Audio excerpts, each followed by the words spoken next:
cartwheels. Yeah. Cartwheels are next. The early stages of a cartwheel. You can start cartwheels with preschoolers. They don't even have another one for cartwheels. Monkey jumps over a trapezoid. This is fairly large for some of the small preschoolers. So what? They're fine. They can do it. Have them walk up, hands on the side, jump over. Okay? And then have them face the same direction and jump back so that we're working both directions. I'll have that'll be one of my stations. I'll say jump over it 10 times. 1, 2, 3, 4, that'll be one of the things. And they'll muddle through, you'll get kids where they'll kind of put their belly on it and go like that. Climb over it. But you know what? Even with their belly on, kicking their legs over, that's still getting the sense and movement of a cartwheel. So I don't care. It doesn't have to be on the hands. If they're capable of doing it on their hands, great. If they're not, they're just not. Even my son Logan, he's almost got cartwheels on the ground. This is hard for him because the mat's half his size. It'd be like a mat this high for me. So it's just hard to get over it. And then once you see if they're really getting a good jump over, then I want to start, and this is where it gets a little confusing because they're going to want to start with this foot forward going that way. Now you have them step back here and start getting a little bit of that kick over. Or if they're tall enough, you can even just have them do this, kind of tick-tocks. And then that gets, but again, that's going to be like older beginners. And if you start with this, you will prevent a lot of the common cartwheel errors, right? Here's what we see with cartwheels all the time.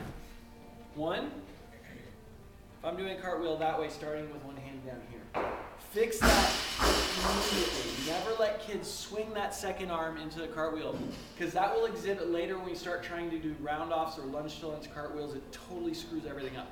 So start here. If anything, start like this arm can be leading. This arm must be right here. And that way it forces them to use their legs for the cartwheel and not thinking it's this big swinging motion, because it's not. Okay, we went driven through the legs. So one of the common things you'll see on cartwheels is excessive turnout at the end and landing on the heel. So, and I'm sure you've all seen this. You go cartwheel, right? That's a hard thing to fix. It's really hard to talk a kid through fixing that because they have no idea what's going on in the middle of that cartwheel. They're just throwing themselves into it, and that's what results, right? And so if you say, oh, well, you need to get your hip to make you, they're not going to get that at all.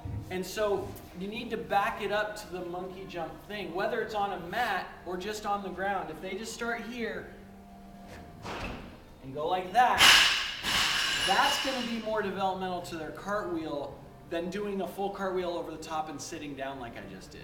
Because they can repeat that for weeks and months, and they'll keep doing that. Because there's a neurological miss there. 30-40% of kids do that. So it's not an uncommon thing.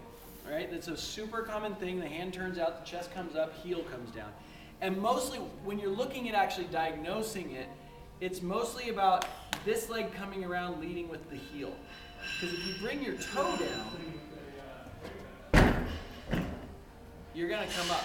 If they think about bringing their toe to their hand, that works. And that's sometimes if you get out the hands and feet or use chalk marks, you can have them go hand-hand and put a foot mark really close to the hand. And that'll force it. Plus, in order to put their foot on the mark, they're going to have to look at it. In order to look at it, they're going to have to be in the right position, right? Because that turnout, if you see where my eye line goes, I lose sight of the floor. And so if there's something for them to be looking at on the floor, that alone will fix a lot of that. Because if they're forced to look at the floor, they're going to keep their head in, which will keep them centered. I think it's about time, because I love the handprint chalk printing, but it takes time to do if you don't have it available. The hands. Those mats?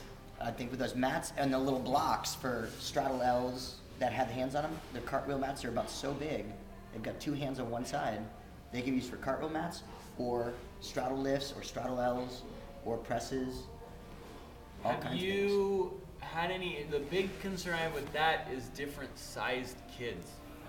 Any spacing issues? No, as long as they understand It's where like the hands close point to this. and where the feet point, they have them on there. Okay. So they can always be bigger, but as long as they're following the same pattern, they have something to look at, not just drawing something down. Because Okay. I've tried the hand thing We'll look into that. numerous times, and it's always, where's chalk? Running around the gym, leaving my kids there Right. while parents are watching, and I've got to go find a chalk. Right.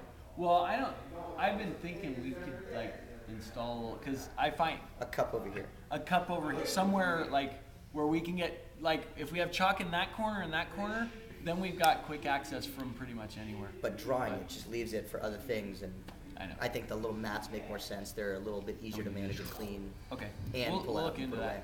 We'll look into that. I don't think they're too expensive because they're just a little Yeah. thing. So we'll look into that. But again, it's mostly about hand and foot placement and head positioning, just like anything else. For preschoolers all over the mat, I see a lot of, instead of jumping over from foot to foot, more of a shoot through, like around the side. You know what I mean? So they're landing facing trying to do forward. They're doing like a flank vault. Yes, This, exactly. right? Well, that I just say then I'll come over and put their hands like this, and say you need to leave your hands there. Leave your hands there and keep looking at them. And you'll get them climbing stuff. Even Right. that, Jump right? to their knees, Jump to their yeah. knees first. Yeah. or to the ground on the other side. That's my Oh, are biggest they- pet peeve. Yeah. That. At first, who cares? That's fine. Well, with like 12-year-olds. Well, that's not fine. It's not fine with 12-year-olds. That 9 to 12 year old. I was talking, you're talking preschool. Yeah. 12-year-olds, it's like land on your feet. Your knees are not a landing surface, right? And I always tell them, and again, with older kids, like the level 2 girls, I had a raft of a while, they were doing backward rolls to their knees. Level 2, 9 to 12-year-old girls. I'm like, look, stop it. You're just being lazy. And basically, ground rule thing, every time your knee touches the floor in a backward roll, you get 5 push-ups at the end of the run. And that's across the board for that class always, because for them it's a choice. They're being lazy, right? And so that's always a determination. Is that kid, can you genuinely fix that with motivation or not? And a 3-year-old, no. A 12-year-old, stop it, right? I think that all depends on the kid, because there are some kids that don't want to be here. They're forced by the parents. They don't care. Right. It doesn't matter though. You can't treat them differently. No, you can't. But how much effort you put into them, I always wonder what to do. Yeah. I mean, no, just if they insist on doing it wrong.